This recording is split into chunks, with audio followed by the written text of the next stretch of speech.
welcome to yet another episode of the YourTime show. I am Fatima Jawahar and I'll allow the gentleman in house with me to introduce himself. Alright, welcome back to another episode of Your Time show. Today we have an able guest and I'll allow him to introduce himself and then we start with the discussion right now. Thank you very much, my host. My name is Muhammed Darboe, a student from the University of the Gambia, of course an English language major, minor in human resource management. I am glad to be here. It is a pleasure. Wow, interesting from that, Muhammad Darboe. Now I want you to answer this question for me. What is your talent? This is a platform called the YourTime show, a show that is exploring the raw and hidden talents in the Gambia. So I would want to know what your talent is. Precisely. My greatest talent, what that I enjoy, that I do very frequently, of course, every day is writing. So in essence, writing is my talent, writing is my profession, writing is my career. So these are combined and it is embedded in one person. That's my talent, that's my career, that's my profession. Thank you. Okay, that's your talent. Writing is your talent. Do you think you're a good writer? Of course, I'm a good writer. I can say that very vividly clear. Why? Why do you believe that you are a good writer?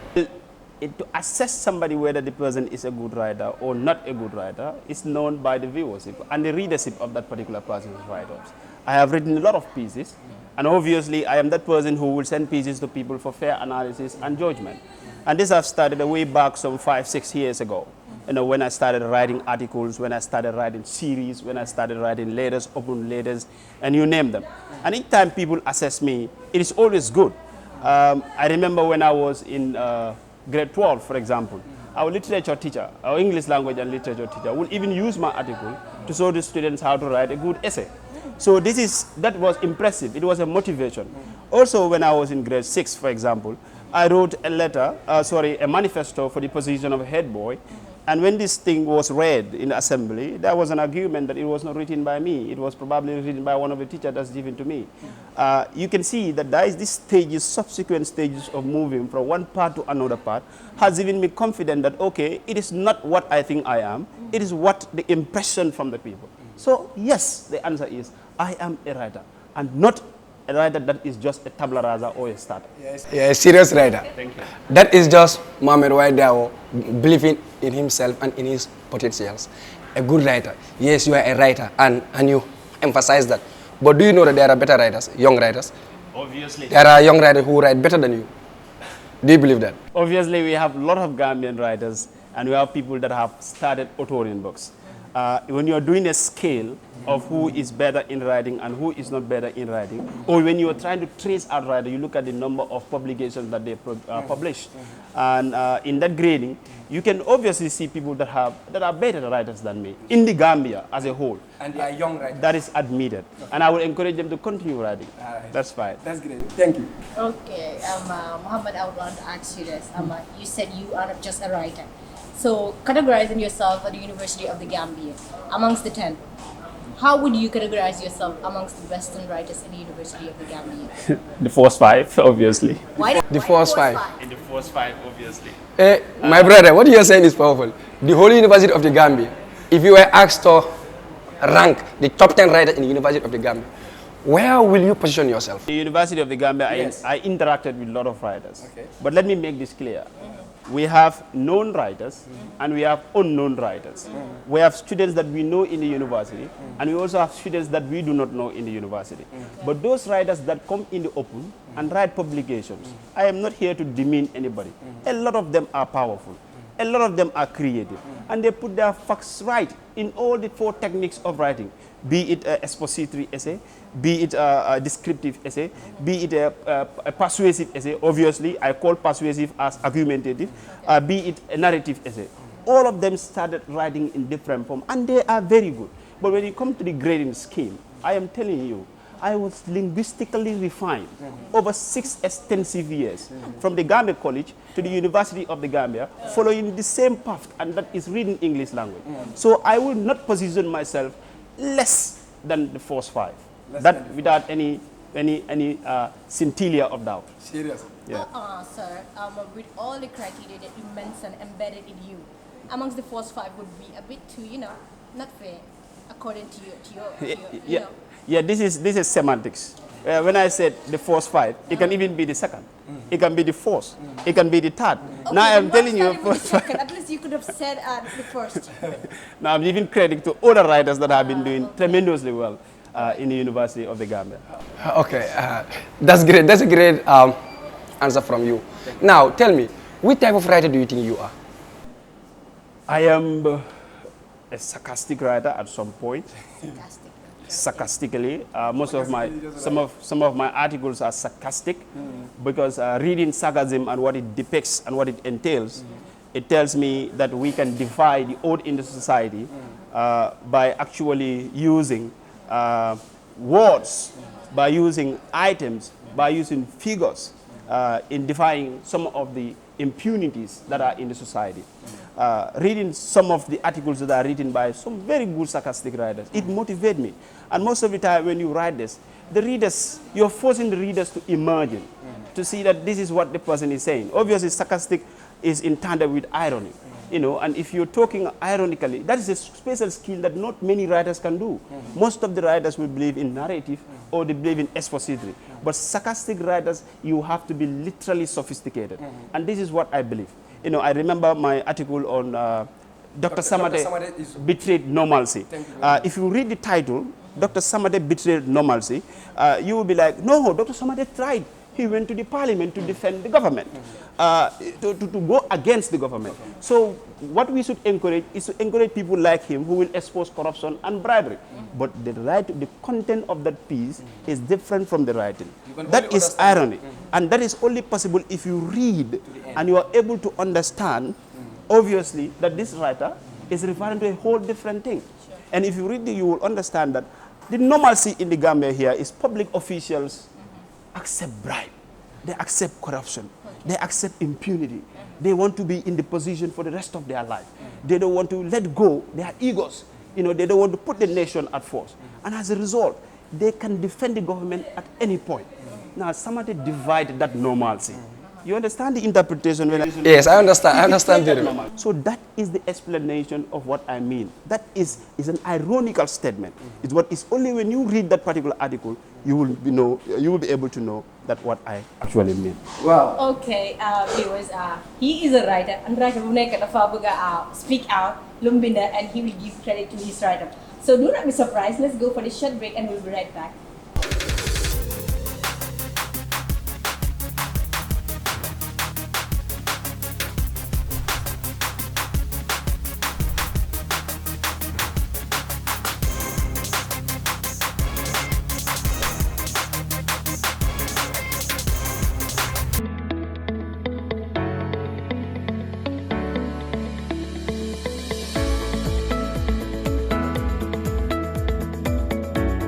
Welcome to the Gambia. This is where we call the land of smiling coast.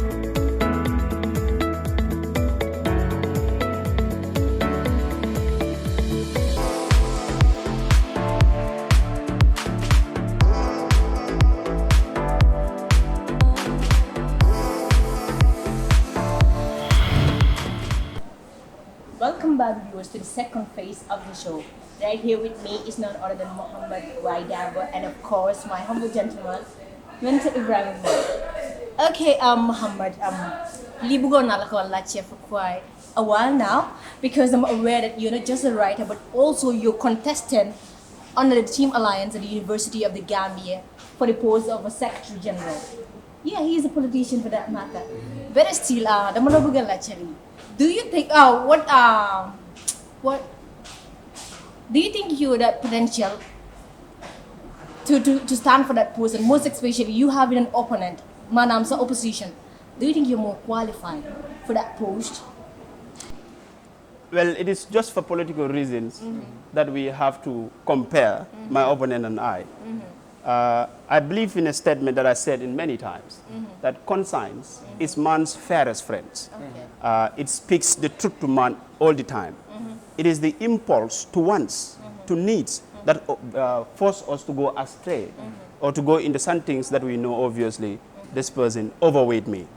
It is not going to be academically fair, and for the fact that we are talking about the position of Secretary General, to compare myself with my opponent. I have said it many places. I've in fact graduated from senior secondary school and started offering people to become secretary generals in different institutions. You know, to be able to write potentially when my opponent was in grade 12. So I could have been his teacher.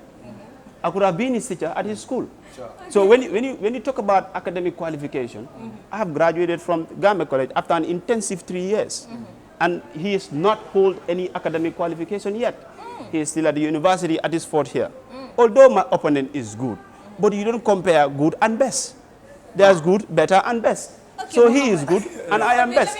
So you don't compare good and best. There is no way. Propaganda. When you also talk about the policies, I have drafted institutional framework, policies that will give a sense of direction to the University of the Gambia. I have been an administrator for different institutions, and I have hold secretary general positions.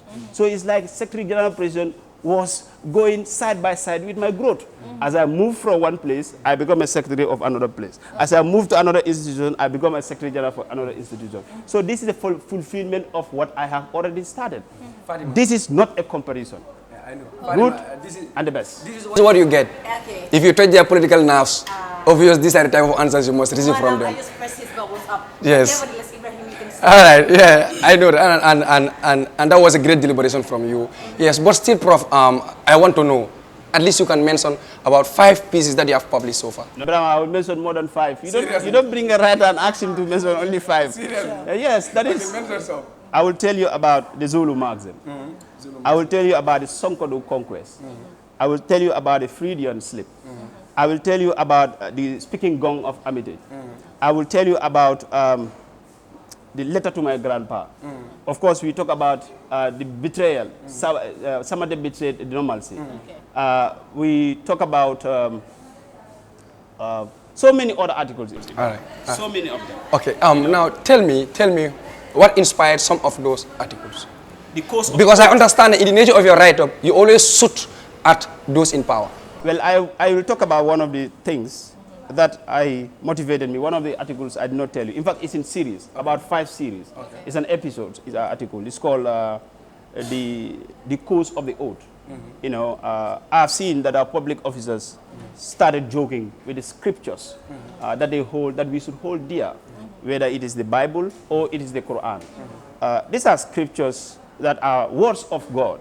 And anytime you hold them in your right hand and swear that you are going to do your responsibilities without fear and favor, goodwill or whatsoever, you should hold that particular statement as a very good thing. But we have seen how a lot of them will swear just because that is a requirement for you to be in the position. Because constitutionally, for example, in the Gambia, you cannot be recognized legally as a particular holder of a particular position if you do not go through that process. So you just go and hold the Quran or you hold the Bible and swear that if I have this, I am going to do this.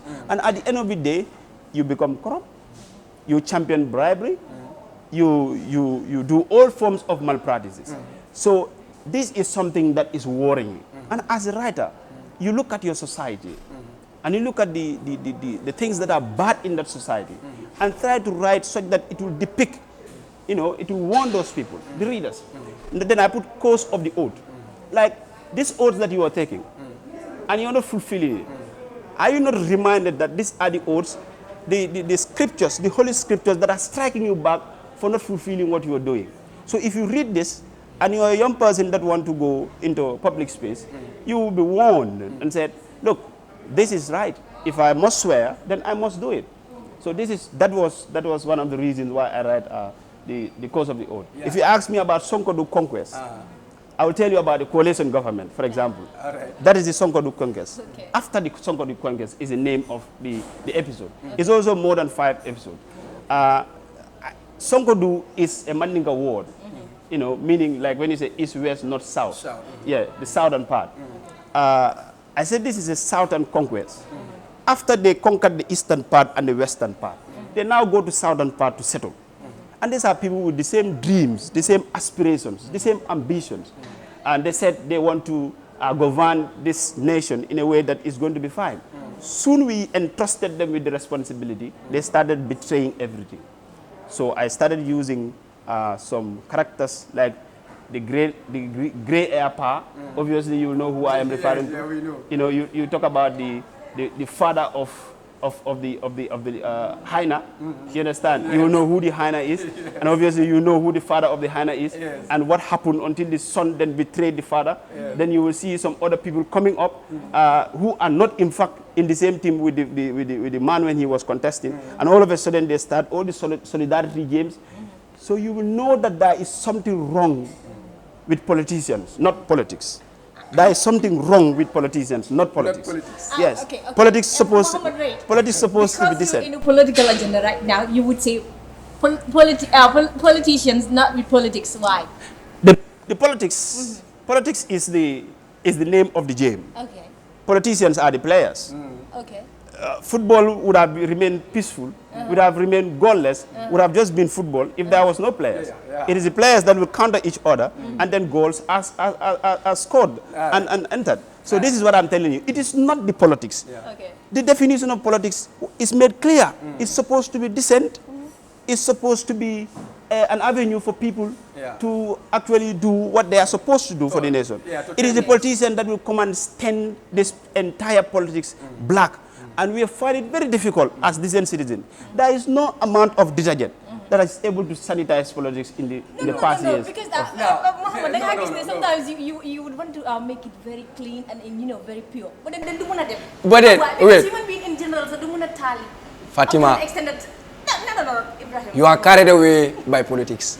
He's talking about politics, you are taking this, my friend. Let's take him back to where he should be. Thank you very much. Okay, now, I must confess that, I really like the way you write.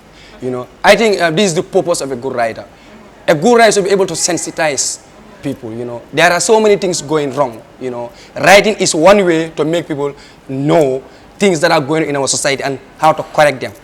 And of course, yes, reading your pieces is a very good message for people to know things that are going wrong and what can we do to change those situations. It is rather fortunate that we have such great young minds like you in the Gambia. Where do you see yourself as a writer?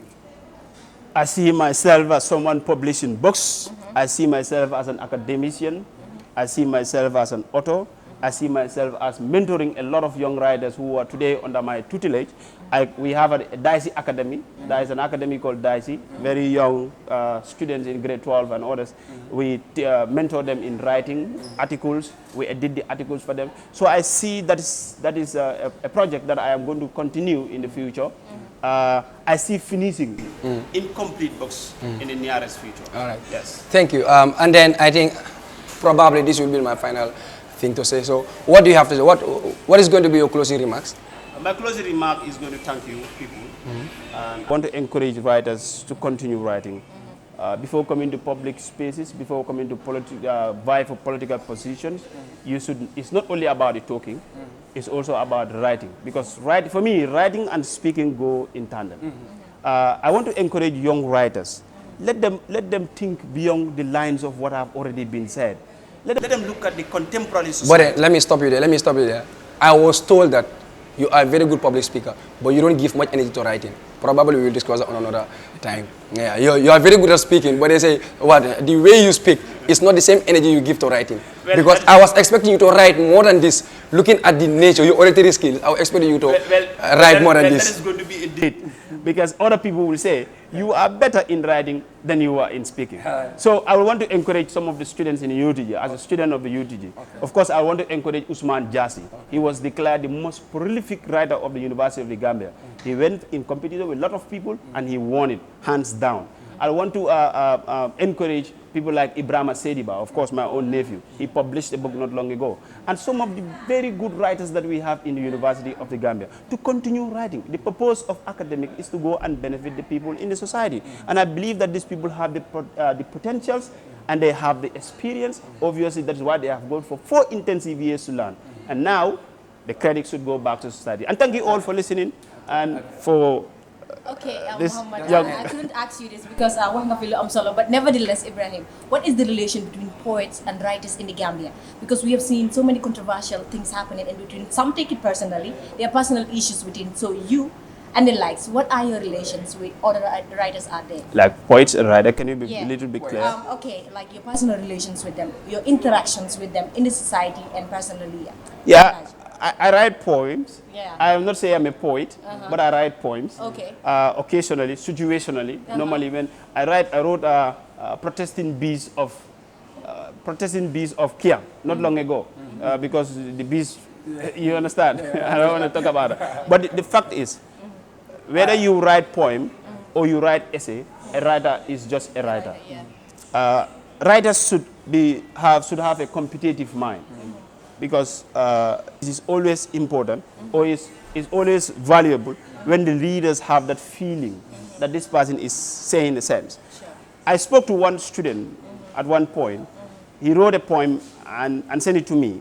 And when I look at the poem, I said, I will encourage you to go back and write this poem very properly. Because as it stands now, it is a song. Any poem without a literal device is a song. It's a song. Give it to the artist to sing. Then you have so many artists It in is, Gambia. it is You not have so a many poem. artists who are not known, who are not categorized as artists. Thank you very much. Yes. So this is, I am happy that the spoken poet, the spoken poet of poetry is coming out. It was not happening. Then we look at the poems that are written by other people and we try to analyze. And also, one good, powerful attribute of a poet is your ability to use coded language. Poems should have coded language. When you write a poem, people should think twice before they come to conclusion. You cannot write a poem and say, Serakunda is in the Gambia. Yeah. My God, we know Serakunda is in the Gambia. Yes. Write it in a coded language that this person will know that this is what is happening. So I encourage the poems to continue. They are trying, a lot of them. Of course, Mentor Boy is one of them. We have Umar Champion.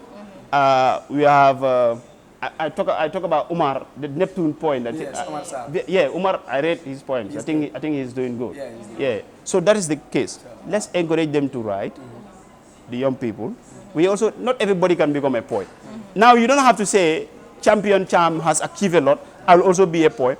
You have to know Your passion. what you want and what you are good That's at. your passion. You not go in for poetry. Some of them are not good for financial essayists. gain, but for the passion you have for it. Some of them are good essayists. Let them write. So that is the case.